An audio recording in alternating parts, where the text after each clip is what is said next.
સમાચારમાં આગળ વાત કરીએ તો વડોદરાની બે જવાબદાર કોન્ટ્રાક્ટરો સામે હવે મ્યુનિસિપલ કમિશનરે લાલ આંખ કરી છે। ગુણવત્તા વગરના કામ પર તવાઈ બોલાવતા ભારે દંડ ફટકારાયો છે।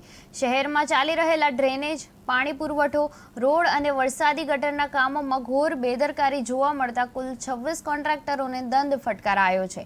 ડ્રેનેજ પ્રોજેક્ટમાં ફરજિયાતીઓ કરનાર 6 કોન્ટ્રાક્ટરો સામે દંડની કાર્યવાહી કરીને ₹3.25 લાખનો દંડ લગાવવામાં આવ્યો છે, ત્યારે પાણી પુરવઠા વિભાગમાં 10 કોન્ટ્રાક્ટરો સામે ₹7.5 લાખનો દંડ ફટકારવામાં આવ્યો છે। વરસાદી ગટરની કામગીરીમાં લાપરવાહી બદલ 2 કોન્ટ્રાક્ટરોને ₹1.5 લાખનો દંડ લાગ્યો છે, જ્યારે રોડ શાખામાં બરોબર કામગીરી નહીં કરનારા 8 કોન્ટ્રાક્ટરો સામે પણ તવાઈ બોલાવતા ₹3.85 લાખનો દંડ ફટકારવામાં આવ્યો છે।